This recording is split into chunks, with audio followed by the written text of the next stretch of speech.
Sí, es muy común. Hay mucho gatito. Ahí le debieron haber tomado una fotito y la guardan ahí como... Sí.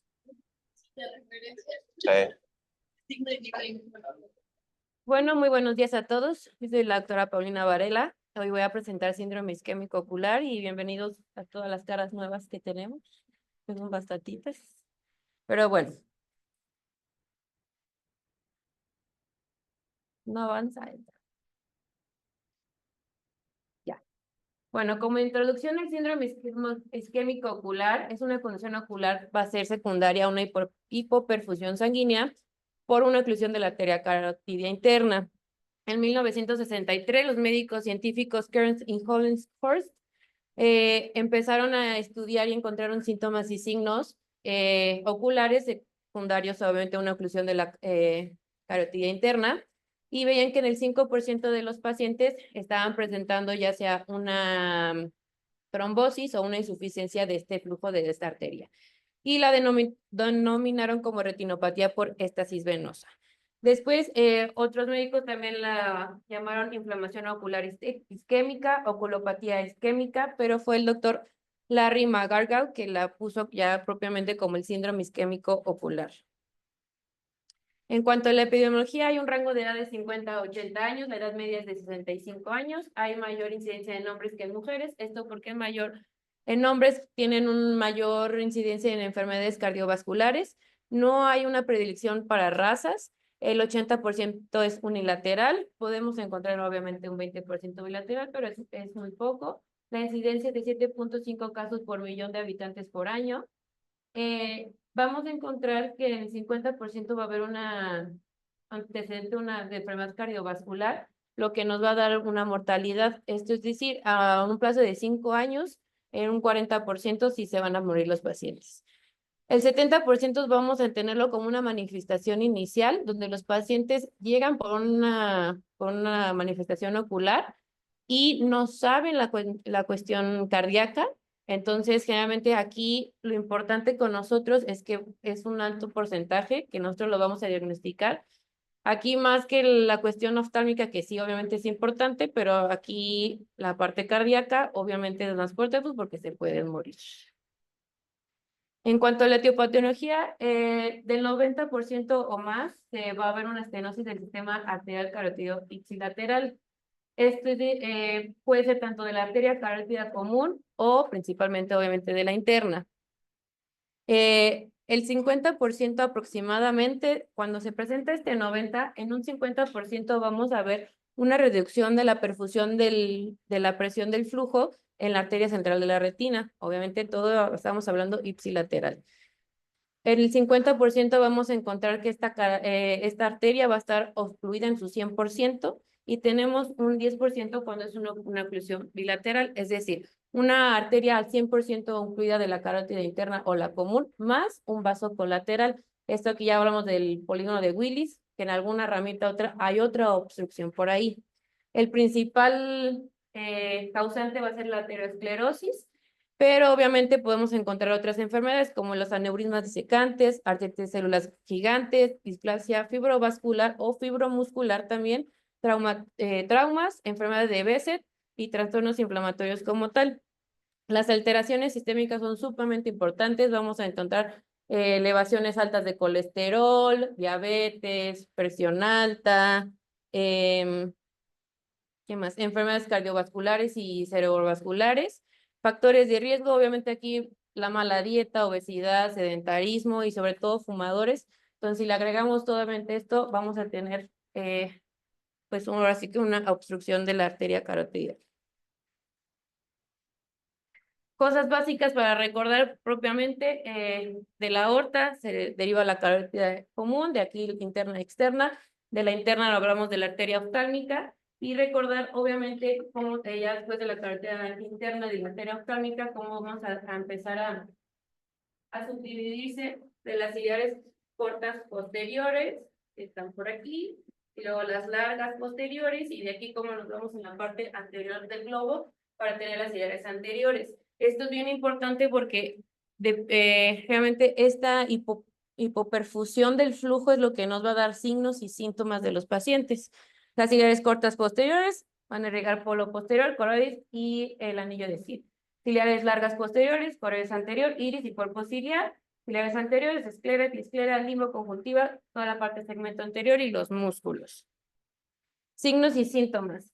La disminución de la agudeza visual es un 90% y va a ser gradual.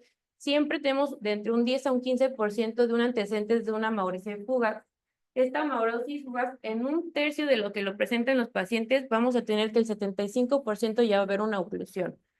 Va a haber un dolor ocular en un 40% y la verdad es incierto la progresión o mejoría del paciente en cuanto a larga evolución de que recuperen agudeza visual. Esto también tiene mucho que ver en el momento en que nosotros lo captemos o lo diagnostiquemos. En dado caso que sea una etapa tardía, el ojito vamos a tener una agudeza visual de un PL, la verdad. Un 43% la podemos conservar entre un 20-20 a un 20-50 y un 37% de cuentadedos o peor. Vamos a tener signos en la parte anterior y parte posterior. En la parte anterior vamos a tener rubeosis, glaucoma vascular, uveitis. Es bien raro, pero también se puede presentar edema corneal o estrías en descement. Esto es por esta disminución del flujo en la parte del epitelio. En la parte posterior, lo que más vamos a tener es, en las arterias va a haber estrechamiento y en las venas va a haber dilatación. Va a haber obviamente microhemorragias, neovascularización del nervio óptico, o sea, de la papila. El cherry spot es el 12%, que aquí también vamos a hacer diagnóstico diferencial. Va a haber ya estos que están aquí, vamos a ver el menor porcentaje, que también aquí nos ayuda a hacer ya diagnósticos diferenciales. Pero podemos tener también sudados algodonosos, la pulsación de la retina, hemorragias vítreas, émbolos de colesterol, neuropatía óptica isquémica, telangiectasias, etcétera.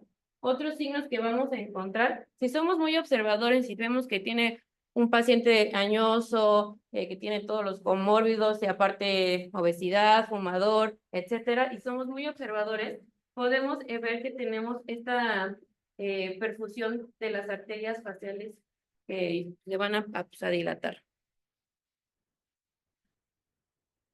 Bueno, aquí les puse ya como diagnóstico diferencial los principales, que va a ser la obstrucción de vena central de la retina y la retinopatía diabética.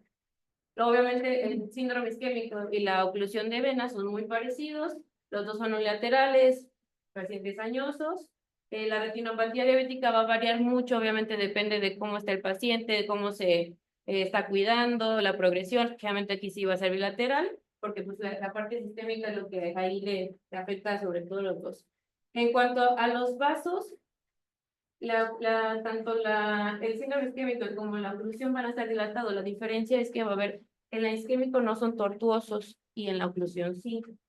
Y pues acá en la retinopatía diabética sí están dilatados y pues van a estar en rosario. ¿Qué más? Generalmente el sistema de síndrome isquémico, los sangraditos o los microneurios son muy periféricos, a diferencia de la oclusión, que tiene que ser un poquito más abajo de las fibras nerviosas y tiene que ser en menor medida que la oclusión. Sin embargo, no, o sea, no por eso puede ser una etapa inicial de una oclusión y que empezamos a ver muy poquitos, pero no hay que descartar. Obviamente vemos antecedentes, etcétera, para seguir recabando datos y diferenciar ahí. Los microaneurismas, digo, en la parte más periférica, en la oclusión son variables y pues son comunes en la retinopatía diabética. Exudados no vamos a encontrar en el síndrome, puede ser muy poquitos, pero generalmente no. La oclusión de vena, también un poquito no tan comunes, y la retinopatía, claro que sí. El disco óptico, el nervio óptico, el síndrome isquémico va a estar normal. En la oclusión de vena va a estar edematoso, y en la retinopatía diabética va a haber una papilitis diabética como tal ya afectada. ¿Qué más? Obviamente, la cuestión de perfusión de sangre, el síndrome va a estar disminuida, en la oclusión va a estar incrementada y en la retinopatía diabética va a estar normal. Ya básicamente, digo, aquí también les puse, esta es de arteria, pero les puse el short spot, porque obviamente también muchas veces lo podemos encontrar con el síndrome isquémico. En cuanto al diagnóstico, el principal obviamente va a ser un aflorangio. Vamos a tener un retraso en el llenado de la coroides. Puede ser que sea diferente o ambos en el 60%. Va a haber un mayor tiempo en el tránsito arteriovenoso en un 95%. La tinción vascular tiene un 85%. Un edema vascular del 17%. Ausencia de flujo sanguíneo capilar y va a haber una hiperfluorescencia del nervio óptico y los microaneurismas. Realmente, si hay un retraso en el flujo, va a ser mucho más lento. Va a haber también toda la parte periférica, sí se va a ver una disminución del flujo. Y vemos también como, por ejemplo, en esta parte es normal y como hay una disminución y aparte que no. La parte que se tarda en pasar, como si es mucho menor. Sobre todo en la parte periférica, que va a haber todo esta fuga. Es importante siempre verificar eso, la periferia por los datos de fuga y cómo va a haber este retraso. O también va a haber este llenado en parches, que también lo podemos ver en la angiografía de verde indicianina, que si estos ya van a ser complementarios, porque obviamente la fluorancia nos va a dar la mayoría de los datos, pero pues si queremos recabar más datos, pues podemos aplicarla. Va a haber esta mejor versión de la coroides, donde se va a ver este retraso en llenado y va a ser en forma de parches, la hipoperfusión coroidal con áreas de defecto de llenado. Podemos pedir un OCT por la atrofia macular o el edema que vamos a tener. Generalmente no es tanto, pero pues, obviamente sí va a haber las capas externas que va a haber un poquito más de enrutamiento que en un OCT normal. Igual, estudios complementarios no necesarios, pero pues igual se los pongo en el electroretinograma. La onda alfa nos la dan los fotorreceptores y generalmente en el síndrome isquémico va a estar disminuida. ¿Por qué? Porque como hay una disminución de la coroides, obviamente esta hipoperfusión no va a llegar bien a los fotorreceptores, entonces va a estar mucho más disminuida. Sin embargo, ambas se pueden disminuir. Pero aquí, por ejemplo, en la oclusión de la arteria retina, la que más va a estar disminuida va a ser la onda beta, y esta te la va a dar las células de Miller y las células bipolares. Entonces aquí también puede ser un diagnóstico diferencial, pero pues no te vas a ir a diferenciar estas dos patologías, obviamente por el electro. La oftalmodinanometría, esta ya no se usa desde hace 70 años, pero está padre porque este es como si fuera un baumanómetro. Se pone, ves fondo de ojo y te da una presión diastólica y sistólica. Entonces tú ves cuando está la presión de la arteria, la ves, y cuando disminuye, pues ya la tomas. Obviamente en el síndrome isquémico estaba disminuida, pues porque hay menor flujo sanguíneo. Esto es en cuanto a ojos. Ahora, pruebas sistémicas, el ecosonograma carotídeo, que es una combinación de un ultrasonido modo B con un Doppler, es como lo que más se llega a hacer, pero les digo, obviamente primero es el manejo, que lo vamos a ver más adelante, pero obviamente aquí lo importante es la vida del paciente, que esa obstrucción, eso no me vaya a afectar otra cuestión, y ya después vemos el ojo, pero el esonograma carotídeo, que es el que está allá, para ver dónde está el émbolo, una imagen que te va a dar una imagen anatómica del vaso y obviamente del flujo, que también se puede hacer de la arteria oftálmica, pero pues también tampoco es algo muy común. Nos vamos por otras instancias como la florangio. Tiene una sensibilidad del 96% y una especificidad del 100%. Una angiografía por resonancia magnética o TAC. En dado caso que no encontremos a alguien que te haga el ecosonograma, que no sea muy experto, etcétera, pues se puede aplicar. Obviamente aquí que no tenga nada de metal, que el paciente no sea claustrofóbico, o sea, tiene un poquito más de restricciones, pero pues también es una opción. Tiene una sensibilidad del 98% y una especificidad del 100%. Y una arteriografía carotidia, lo que está allá. Obviamente es una situación quirúrgica que hay que meter al paciente, que se le pone tinción y las placas y todo eso, pero solamente aquí hablamos más de cuestiones sistémicas que nos pueden ayudar. Obviamente que sepamos a lo que estamos enfrentando. El tratamiento multidisciplinario, aquí lo principal que yo diría es, obviamente, llevarlo al médico internista, al cardio o al neuro, que manejen primero esta situación, ya que esté fuera de riesgo, podemos darle un mejor manejo para lo oftálmico, multidisciplinario, que la dieta, el ejercicio, que dejen de fumar, el control de todas las enfermedades que ya tengan. Generalmente el pronóstico es muy malo. El 50% vamos a encontrar que el pronóstico visual de cuentadedos, y si tenemos una rubiosis, lo más probable es que el 90% pues queden ciegos. El gold estándar va a ser una endarterectomía, donde aquí vamos a tener las oclusiones del 90%, pueden tener el bolito, en el caso que no se puede hacer un stent retiro por algún tipo de razón que tenga alguna contradicción, pues se puede hacer un stent. De plano, si no hay, generalmente aquí cuando la oclusión está muy grande o de plano no pasa como los límites para hacer la endarterectomía, se tiene que hacer un bypass, y pues debe ser extracraneal y luego intracraneal, que va a ser un bypass, o sea, de la arteria temporal superficial que está aquí, se hace un bypass, hay que sacarla, o sea, se hace esto, pues, y hay que entrar para conectar con la cerebral media. Esas es cuando son oclusiones completas de la arteria carótida interna o común. Digo, eso ya no nos toca a nosotros, pero esta parte sí.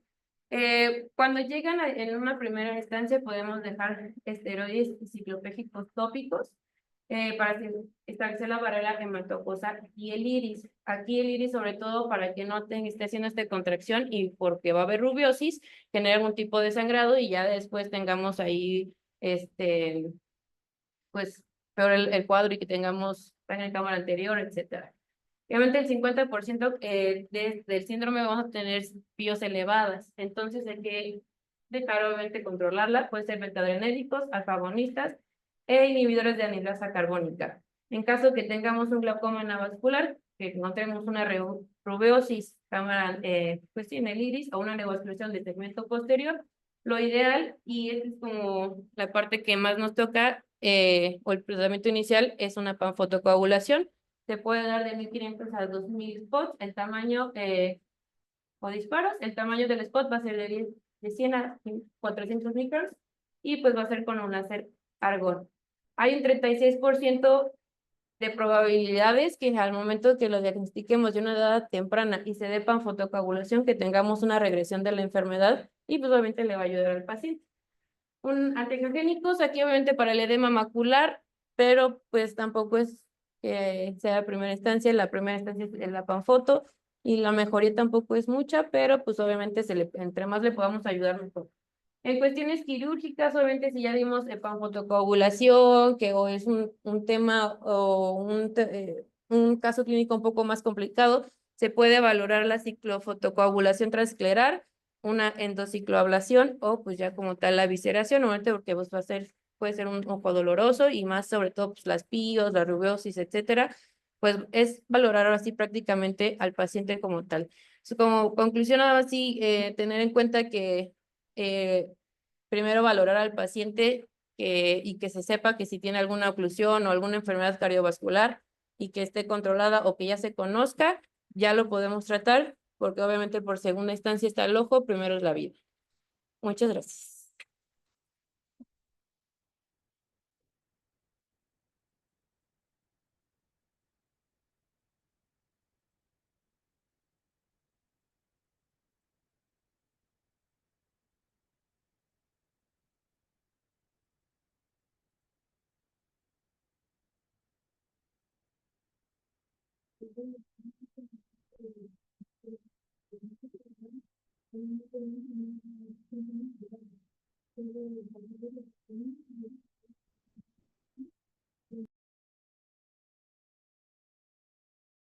Sí, normalmente cuando ya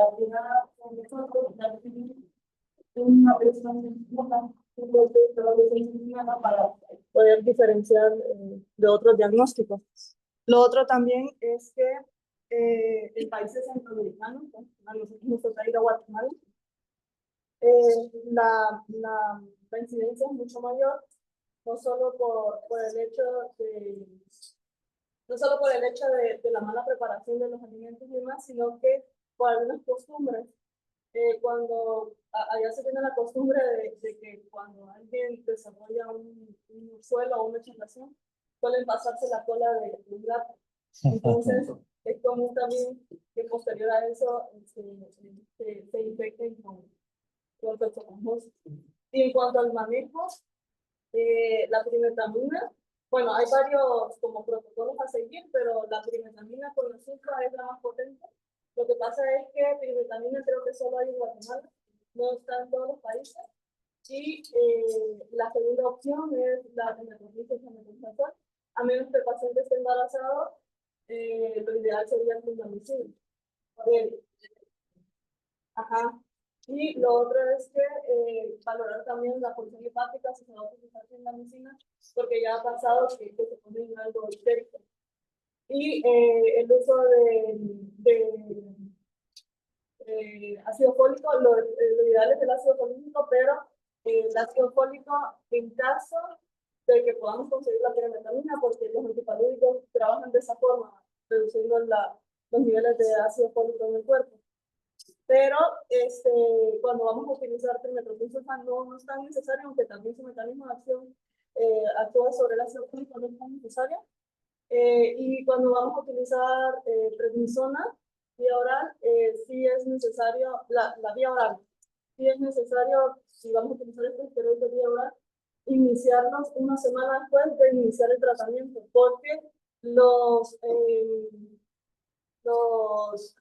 esteroides reducen el sistema inmunológico.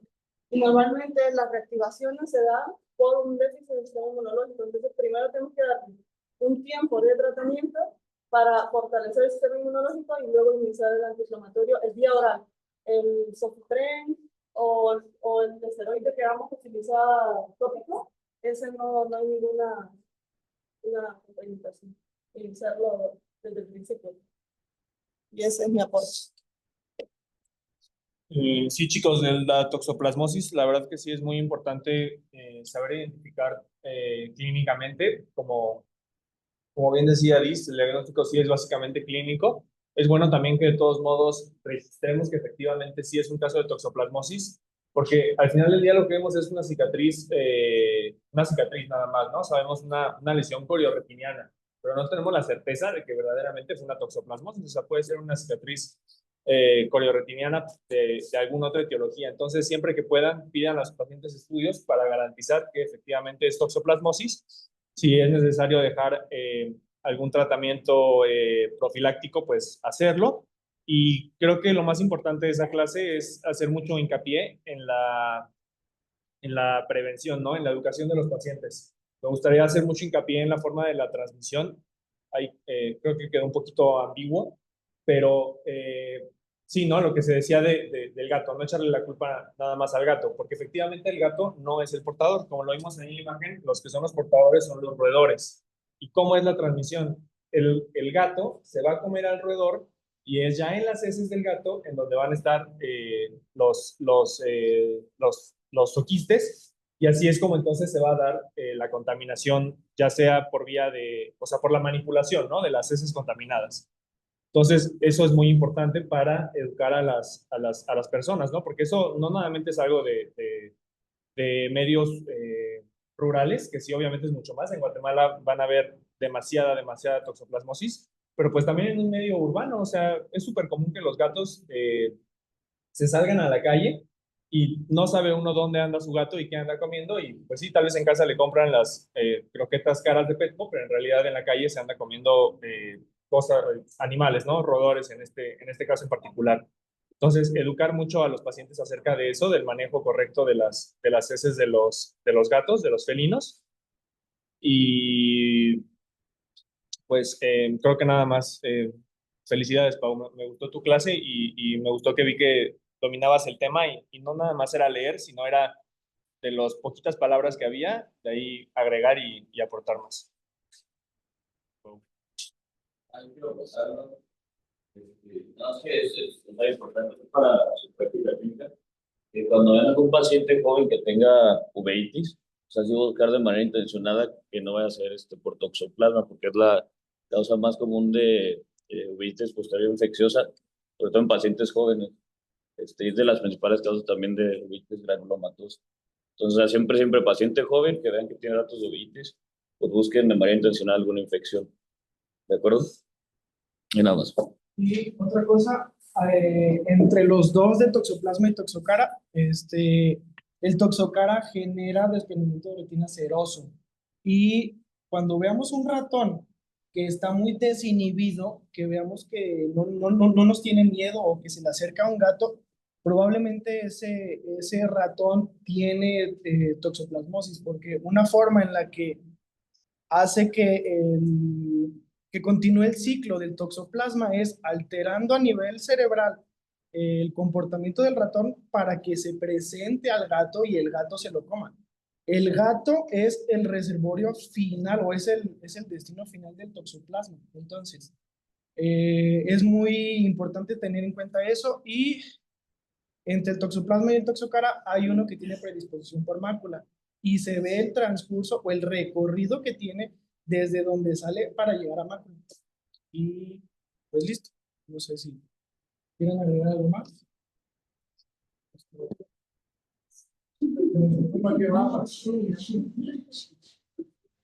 Habla, Víctor. Habla.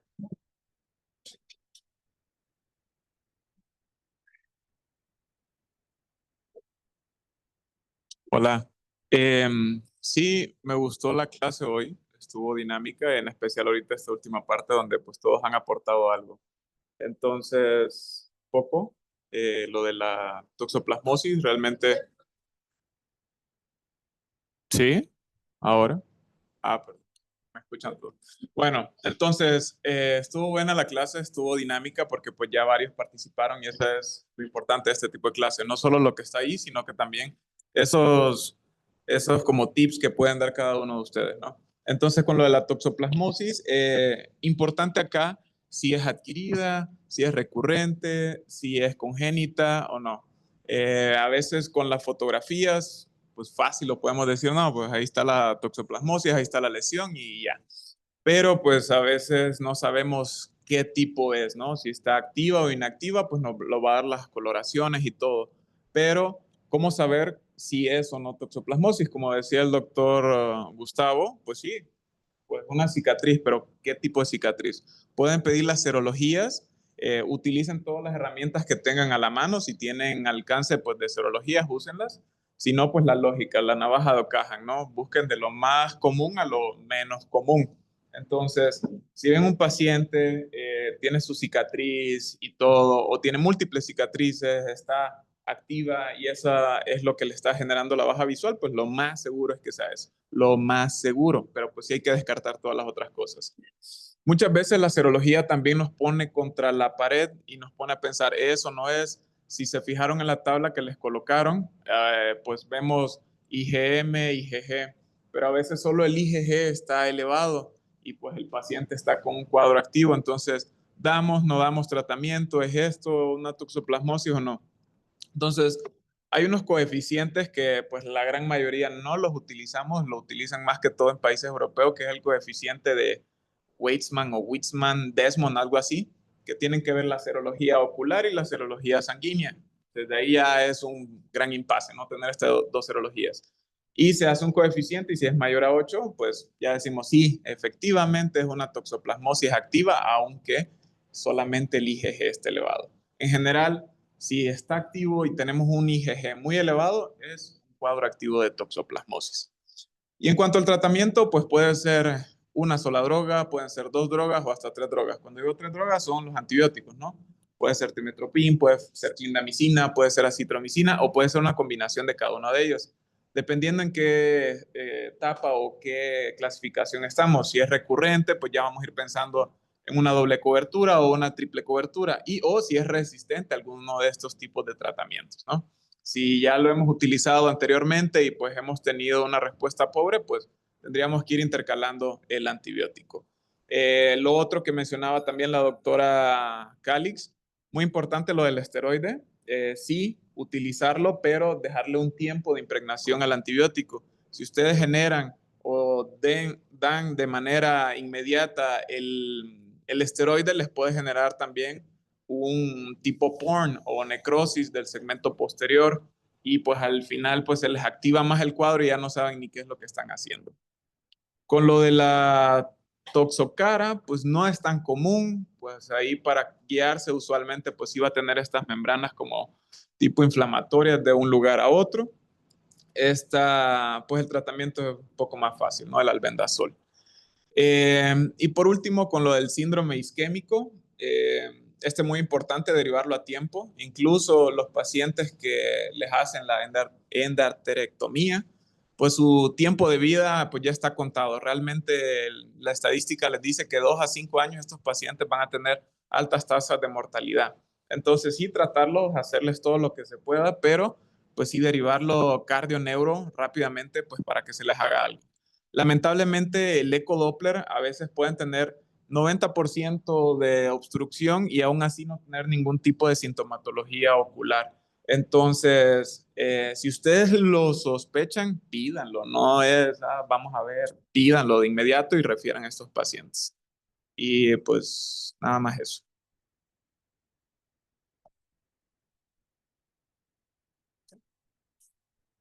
¿Y el más? Los que nunca hablan. ¿No?